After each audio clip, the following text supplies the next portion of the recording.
Estamos de volta com o programa Conversa Franca, que hoje tem como tema aí as queimadas que estão ocorrendo na região devido ao período seco, né? Nós estamos passando aí por um longo período aí sem chuva e isso tem provocado vários incêndios aqui na nossa região. Para falar sobre o assunto, convidamos o assessor do 2º Pelotão do Corpo de Bombeiros aqui de São João del Rei, Cabo Giovanni. Cabo Giovanni, nós nos falamos no bloco anterior, né? Boa noite. Lembrando a você, telespectador, que hoje, dia 26 de setembro, o nosso programa é ao vivo. Então, se você quiser participar, entre em contato com a gente no 3372-3720 ou nos envie mensagem de texto ou WhatsApp para o 99972-1640. Cabo Giovanni, a gente falou um pouco sobre os incêndios que ocorreram no fim de semana, mas há uns 15 dias atrás, mais ou menos, também teve um grande incêndio ali na APA da São José, né, na área de proteção ambiental. Quer dizer, já tem o quê? Quase um mês aí que vocês estão nessa luta constante aí com esses focos de incêndio. Pelo pouco que vocês têm observado, esses incêndios ocorrem por um descuido até mesmo das pessoas que passam pelo local. O que vocês acreditam que são as principais causas desses incêndios? Olha, Carla, são vários os motivos que a gente pode listar, né? Dentre eles há também o descuido de pessoas que, ou em áreas de preservação, por exemplo, serra, o pessoal vai acampar, deixa uma fogueira ali, deixa brasas, e com o período seco, com a vegetação muito seca e o ar muito seco, é muito fácil de o fogo ele se alastrar. Tem também casos de pessoas que, beirado de rodovia, joga uma ponta de cigarro, alguma coisa que sim pode provocar incêndio.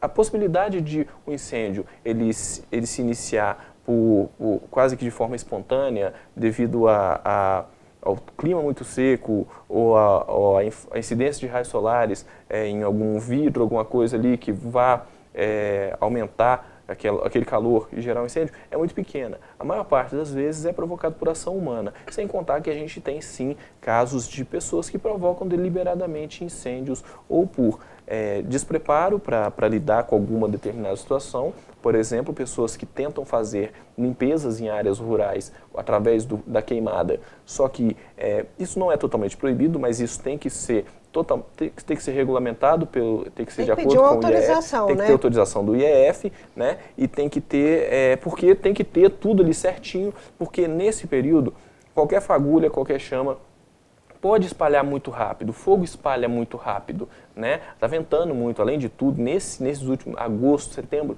a gente percebe ventos muito fortes, então aumenta. E também tem um incêndio criminoso que muitos dos casos, e são muitos dos casos mesmo, a gente chega no local e o solicitante fala pra gente, olha, eu vi um bando de crianças aqui, eu vi uns rapazes aqui colocando fogo nesse local. E é muito difícil a gente efetuar qualquer prisão, a gente comunicar à polícia, porque não tem nenhum flagrante, muitas vezes ninguém sabe dizer quem é aquela pessoa que colocou fogo, mas muitos dos casos existem relatos de pessoas que viram, alguém pôs fogo por aqui, criança, por brincadeira, vai mexer com fogo e o fogo se espalha ali naquela região. Então são várias as deixar claro que é crime, né? Exatamente, isso é um crime.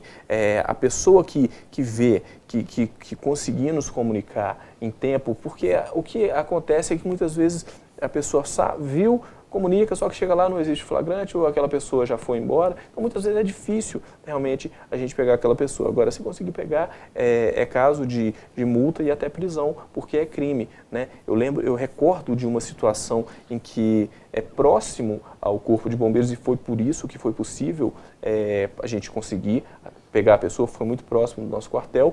Um rapaz foi visto colocando fogo na vegetação ali no entorno daquela pista, e a gente conseguiu surpreender essa pessoa e conseguimos fazer contato com a polícia militar e proceder da maneira como deve ser procedido.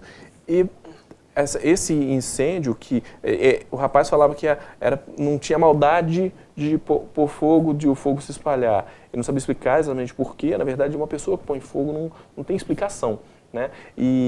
Mas ele falava que não tinha essa maldade. Só que o incêndio ele assumiu uma proporção tamanha e quase pegou uma casa próximo. E a gente falava com ele, olha, pensa bem, se esse incêndio toma aquela residência e, inclusive, correndo risco de ferir pessoas e até matar pessoas, você é culpado disso, né? Então também é importante a gente apelar para a consciência das pessoas a respeito disso, né? Do quanto é grave incêndios em vegetação.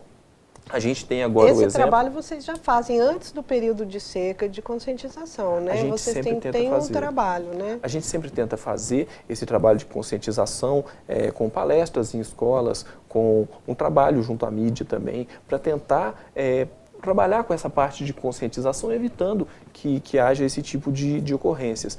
Nesse caso que a gente comentou no bloco passado do incêndio no Rio Acima, depois a gente recebeu vários relatos, e inclusive fotos que circularam nas redes sociais, de animais que habitavam aquela região e que se feriram. Tem uma foto que viralizou de um cavalo que estava bastante queimado, né, bastante ferido. E não só esse cavalo, mas vários animais também que se ferem ou até morrem devido às queimadas. Muitas vezes não tem para onde ir, né?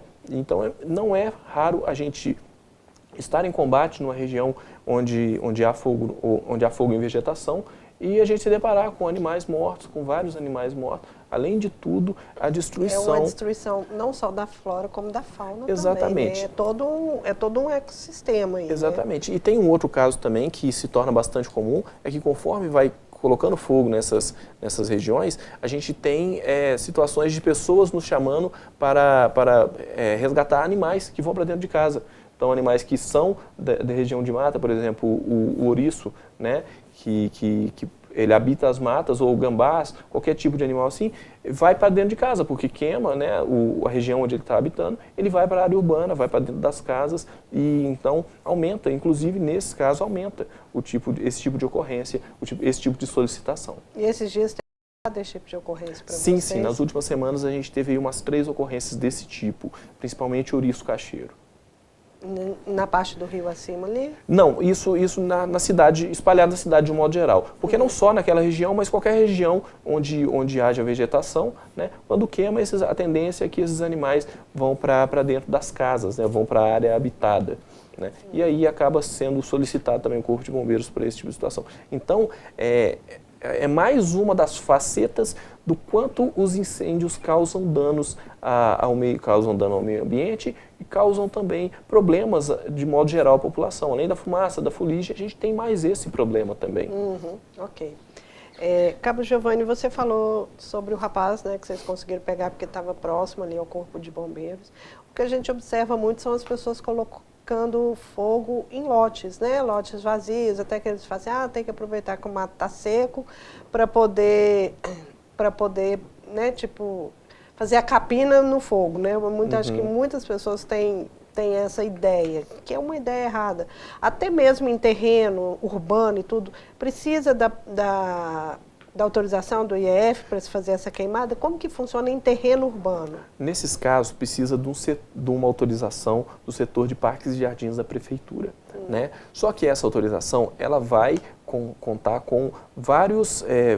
tem que ser analisado o caso. Né? Não é de qualquer modo que é feito, não. Porque o incêndio, ele não causa só o dano naquela vegetação. O dano que o incêndio causa é a vizinhança toda. Né? Um lote que queima, ele causa problemas, causa prejuízo para toda a vizinhança. É o cheiro de fumaça que incomoda crianças, principalmente, pessoas que têm problemas respiratórios e que nessa época de ar muito seco já aumenta os problemas respiratórios.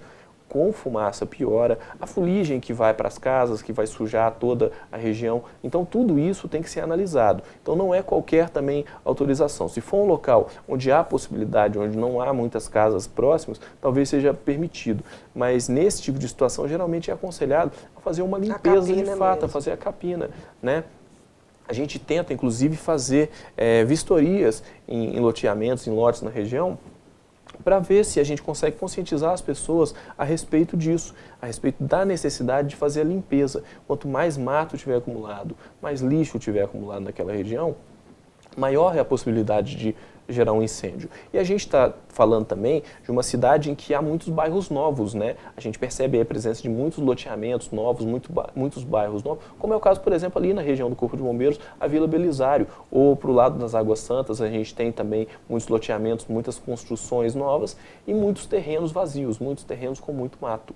E aí a possibilidade de queimadas nesses locais é muito grande e dessas queimadas gerarem percalços para toda a comunidade no entorno é muito grande. Então, o indicado nesses casos é fazer a capina, é fazer a limpeza, perceber que está chegando esse período que geralmente vai de maio até outubro. Nesse período, onde a gente tem quase 80% dos focos, dos casos de incêndio em vegetação, de um modo geral, né, a gente falando em termos de Minas Gerais, aumenta cerca de 80% os casos de incêndio.